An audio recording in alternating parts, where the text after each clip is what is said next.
பச்சை புடவைக்காரியாய் உன் தாய் மீனாட்சி நான் இன்று வந்திருக்கிறேன். உன்னால் எவ்வளவு முடியுமோ அவ்வளவு தூரம் என்னை தஞ்சமாகக் கொள். வேண்டியது அனைத்தும் வேண்டியபடியே நடக்கும். ஏனென்றால் உன் வேண்டுதலை நான் கேட்டேன். இதோ அதற்கு பதிலோடும் பலனோடும் வருகிறேன்.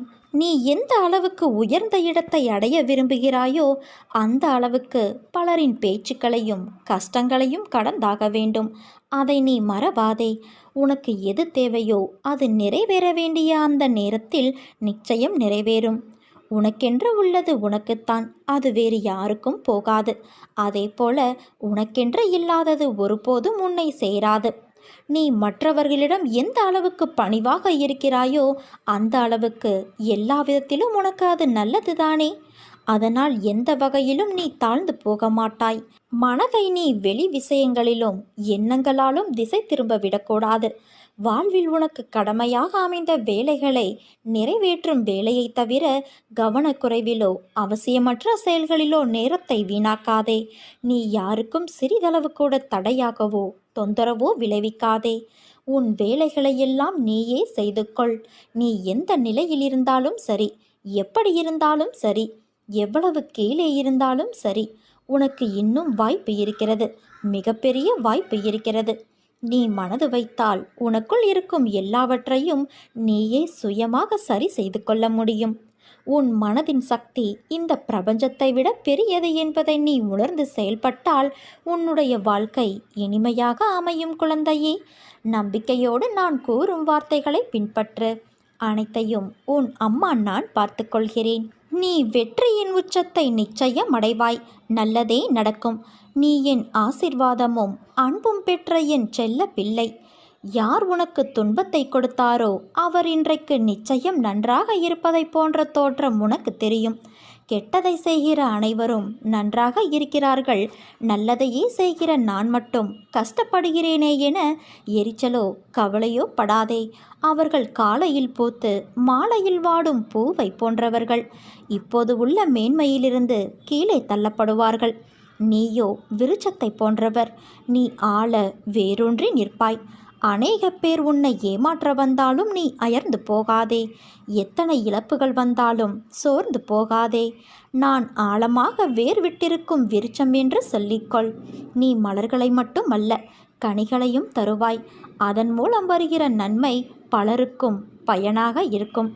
நாம் இன்று கஷ்டப்படுவதைப் போலத்தான் நம் எதிரில் இருப்பவரும் ஒரு நாள் துன்பத்தை அனுபவிக்கப் போகிறார் என்பது உனக்கு தெரிந்துவிட்டால் நிச்சயமாக அவர்கள் மீது நீ கோபப்பட மாட்டாய். அவர்களுக்காக நிச்சயம் பரிதாபப்படுவாய். இன்று நான், நாளை நீ என்று சொல்லிக்கொள்வாய். உனக்கு தவறு இழைத்தவரை பார்க்கும்போது இவரும் தண்டனைக்கு தயாராகிறார் என்பதை தெளிவாக தெரிந்து அவருக்காக பரிதாபப்படு. இப்படி செய்யும்போது எத்தகைய சூழ்நிலையிலும் நீ பாதிக்கப்பட மாட்டாய். ஏனென்றால் அப்போது உன் மனதை படிக்கிற நான் நிச்சயம் வெகுமதிகளை அள்ளித் தருவேன். உன் வாழ்க்கையில் நடக்கும் எல்லா விஷயங்களும் ஒரு பாடத்தையும் அனுபவத்தையும் புரிதலையும் ஏற்படுத்தவே நடக்கிறது. அதை ஏற்கவும் அதன்படி நடக்கவும் கடினமாகத்தான் இருக்கும். ஆனால் நல்லதை ஒரு முறை சுவாசித்தால், அது தரும் தென்றலை மனமாற நுகர்ந்தால், அது தரும் புத்துணர்வை அனுபவித்தால் நீ வாழ்க்கையின் உண்மையான தென்றலை உணர முடியும். நாம் உடம்பு சரியில்லை என்ற போது உட்கொள்ளும் மருந்து கசப்பாகத்தான் இருக்கும். கசப்பு என்று தெரிந்து அதை நல்லது என்று நினைத்து உட்கொண்டால் உடல்நிலை சரியாகும். அது தரும் கசப்புத்தான் உன் உடல்நிலையை குணப்படுத்த முடியும். உடல்நிலைக்கு மருந்து கசப்பாக இருக்கும் பொழுது வாழ்க்கைக்கு தேவையான உன் மனதிற்கு தேவையான விஷயங்களும் கசப்பாகத்தானே இருக்கும். ஆனால் அந்த நிதானம், பொறுமை, நம்பிக்கை இவை அனைத்தும் கசப்பல்ல. சில நிகழ்வுகள் உன் கோபத்தையும் மன வலிமையையும் சோதிக்கும் பொருட்டு அதை கசப்பு போல உணர வைக்கும். சாதாரண சூழ்நிலையில் அதை உன்னால் உணர முடியாது.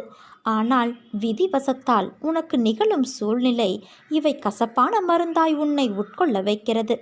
உனக்கு எப்பொழுதும் என் துணை உண்டு என் குழந்தையே.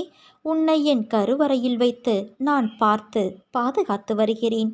உன்னை விட்டு நான் விலகுவதும் இல்லை. உன்னை விலகி போகும்படி நான் செய்வதும் இல்லை. உனக்கு ஒன்று தெரியுமா? என் பிள்ளை ஏன் இப்படி கண்ணாடி துண்டு போல இருக்கிறாளே என்று நான் மிகவும் கவலைப்படுகிறேன். கண்ணாடியானது சிறிய தவறானாலும் கீழே விழுந்து உடைந்து போகும். அதன் தன்மை கொண்டது அது. அதே போல நீயும் இருக்கிறாய். யாராக இருந்தாலும் சிறியதாக உன்னை காயப்படுத்தினால் உன் மனம் உடைந்து போகிற அளவுக்கு நீ இருக்கிறாய். உன் தன்மையை மாற்ற நான் போராடி கொண்டு இருக்கிறேன்.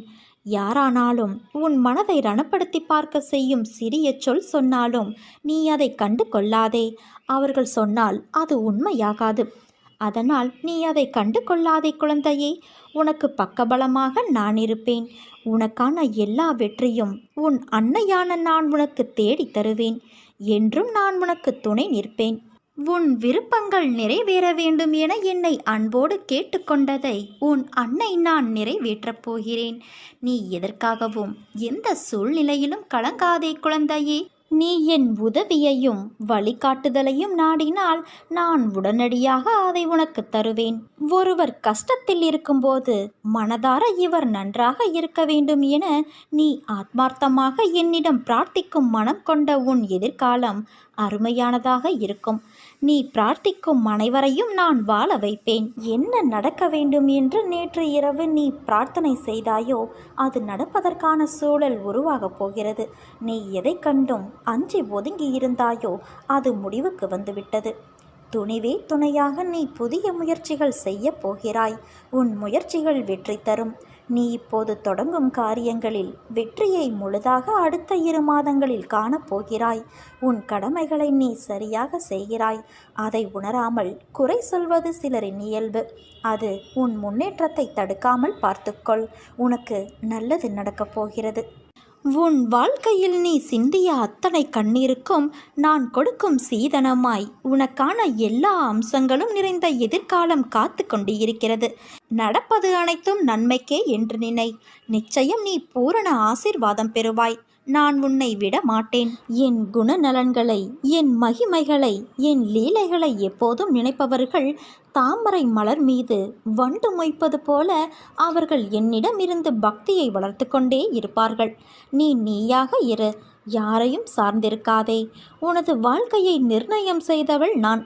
முதலில் நீ அனுபவித்து வந்த வாழ்க்கையும் சரி, இப்போது நீ அனுபவிக்கும் வாழ்க்கையும் சரி, இரண்டுக்கும் உள்ள வித்தியாசத்தை முதலில் உணர்ந்து கொள்ள முயற்சி செய். இப்போது அனுபவித்து வரும் அத்தனையும் நான் உனக்கு அளித்த ஆசீர்வாதம். எப்போதும் கவலை வேண்டாம். எதை அனுபவிக்க வேண்டுமோ அதை நீ அனுபவித்து விட்டாய். கடந்து வந்த பாதையில் நீ பார்க்காத துயரங்கள் இல்லை, ஏமாற்றங்கள் இல்லை.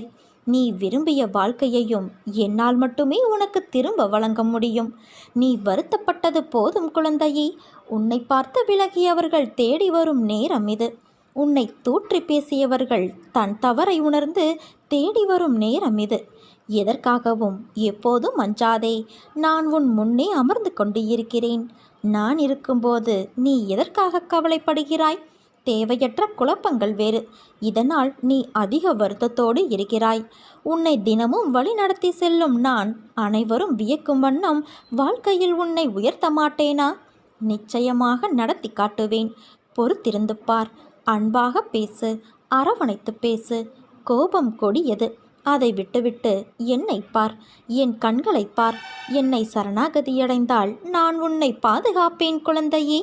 நீ எவ்வளவு தூரம் சென்றிருந்தாலும் உன்னை இழுத்து கொண்டு வந்து என் 2 உள்ளங்கைகளில் வைத்து பொக்கிஷம் போல பாதுகாப்பேன். பிரச்சனைகளைக் கண்டு பயந்து பின் வாங்காதே. காற்றை எதிர்த்தே பட்டங்கள் மேலே செல்கின்றன. தோல்விகளால் அடிபட்டால் உடனே எழுந்துவிடு. இல்லையென்றால் இந்த உலகம் உன்னை புதைத்துவிடும். சோதிப்பது காலமாக இருந்தாலும் சாதிப்பது நீயாக இரு. தடைகள் பல வரலாம். தட்டி பறிக்க கூட்டமும் சில வரலாம். ஆனால் எதை கண்டும் அஞ்சாதே. துணிந்து நில். முன் வைத்த காலை நீ பின் வைக்கக்கூடாது. நீ எடுத்து வைக்கும் ஒவ்வொரு அடியும் வெற்றியின் படிகள்தான். வெற்றி என்பது உன்னை உலகிற்கு அறிமுகம் செய்வது. ஆனால் தோல்வி என்பது உன்னை உனக்கே அறிமுகம் செய்வது. தோல்வி உன்னை துரத்தினால் வெற்றியை நோக்கி நீ ஓடிக்கொண்டே இரு. உன் மதிப்பை முடிவு செய்ய வேண்டியது நீதான், உன்னை சுற்றி இருப்பவர்கள் அல்ல குழந்தையே. உன்னையே நீ நம்பு. ஒரு நாள் நிச்சயம் உயர்வடைவாய். தோல்வியிடம் வழி கேட்டுத்தான் நீ உன் வெற்றியின் வாசற்படிக்கு போக முடியும். நாளைய வாழ்க்கையை சிறப்பாக மாற்றுவது இன்றைய எண்ணங்களும் செயல்களும் தான் என் குழந்தையே. உன் வாழ்வில் சவால்கள் இல்லை என்றால் நீ வாழ்க்கையில் முன்னேறவில்லை என்றுதான் அர்த்தம். எதுவாக இருந்தாலும் சரி, மூழ்கி விடாதே, மிதக்க கற்றுக்கொள். உன் வருங்காலத்தை பற்றி நீ கவலைப்படாதே. உன் நிகழ்காலத்தில் நல்லவிதமாக நீ செயல்பட்டால் உன் வருங்காலம் தன்னால் மலரும். இறந்த காலமும் எதிர்காலமும் உனக்கு வேதனை ஏற்படுத்த முடியாது. ஏனென்றால் அவ்விரண்டும் இப்போது இல்லையே. நீ வேதனைப்படுவது உன் நினைவுகளாலும் கற்பனைகளாலும் தான். ஒரு மரத்தின் வலி, ஒரு விலங்கின் வலி, ஒரு மலையின் வலி, இந்த பிரபஞ்சத்தில் உள்ள அனைத்தின் வலியையும் உன் உடலின் வலி போல நீ உணர்ந்தால் இவ்வுலகில் உள்ள அனைத்தையும் நீ நலமாய் பார்த்து கொள்வாய். நீ செய்ய விரும்பும் விஷயத்திற்கு எல்லோருடைய சம்மதத்தையும் ஒருபோதும் பெற முடியாது. பெறவும் நீ முயற்சிக்காதே. அதனால் அதை பற்றி நீ கவலைப்படாதே குழந்தையே. வாழ்க்கை எல்லாவற்றிற்குமே ஒரு மாற்று வைத்துள்ளது. அது நமக்கு பிடித்திருக்கிறதா இல்லையா என்பதை பற்றியெல்லாம் அதற்கு கவலை இல்லை. சூழ்நிலைக்கு ஏற்ப நீ உன் மனதை திடப்படுத்த வேண்டும். 2 வார்த்தை பேச வேண்டிய இடத்தில் அதிகம் பேசுவது தவறு.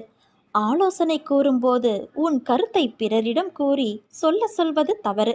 அதேபோல நேர்மையாக பயணித்து தோற்பதும், முடிந்தவரை போராடிய பின் தோற்பதும் வெற்றி பெற்றதற்கு சமம் என்று அர்த்தம் கொண்டு மீண்டும் மீண்டும் முயற்சி செய். உனக்கு வேண்டியதை பிறரிடம் இருந்து எதிர்பார்த்தால் அது எப்போதுமே கிடைக்காது. உனக்கு வேண்டியதை நீதான் முயற்சி செய்து அடைய வேண்டும். வெற்றியா தோல்வியா என்பதல்ல வாதம். ஆடுகளத்தில் நீ இருக்கிறாயா என்பதை மட்டும் அடிக்கடி உறுதிப்படுத்திக்கொள். உயரை தொங்கும் மாங்காய்க்காக கல் உயர்த்தும் சிறுவனை கவனித்துப்பார். எரியும் கற்கள் தோல்வியை தழுவுகின்றன என்று கைவிட்டு போவது இல்லை. கடைசியில் ஒரு காயாவது அவன் கைகளில் விழும்.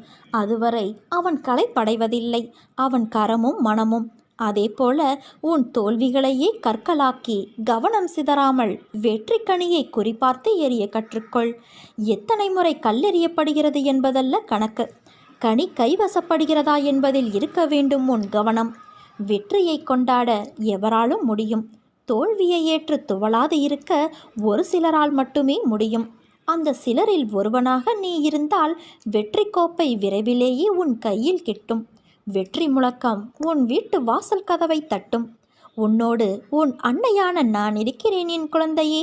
இந்த உலகம் உன்னை கைவிட்டாலும், உறவு உன்னை வெறுத்தாலும், பெற்ற பிள்ளைகளை பகைத்தாலும், அக்கம் பக்கத்தினர் உனக்கு எதிராக மாறினாலும் நான் எப்பொழுதும் உனக்காக என்றும் என்றென்றும் ஆதரவாய் இருப்பேன். என் தங்கமே, நான் ஒருபோதும் எதையும் விலையில்லாமல் இலவசமாக பெறுவது கிடையாது. சீர்தூக்கி பாராது நான் யாரிடமிருந்தும் தட்சிணை பெறப்போவது இல்லை. எதிர்காலத்தில் கணிசமான அறுவடை செய்வதற்கே நீ இப்போது கொடுப்பதன் மூலம் விதைக்கிறாய். அதை நன்றாக நினைவில் வைத்துக்கொள். உன் வாழ்க்கையில் இதுவரை ஏற்பட்ட சோதனைகள் அனைத்தும் விலகி நன்மைகள் நடக்கும். வாழ்க்கையில் நீ கடக்கும் தூரம், சந்திக்கும் சூழ்நிலைகள் எல்லாம் இன்னும் நிறைய இருக்கும்போது நீ ஏன் இப்பொழுது இருக்கும் சூழ்நிலையிலிருந்து வெளியே வர மறுக்கிறாய்?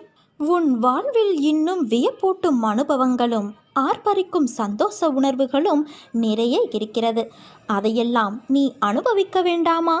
உலகில் தினமும் ஏதோ ஒரு வகையில் ஒவ்வொருவரும் அவமானம், ஏமாற்றம், தோல்வியுற்றதால் ஏற்படும் வேதனை, வலிகளை அனுபவித்து வருகின்றனர்.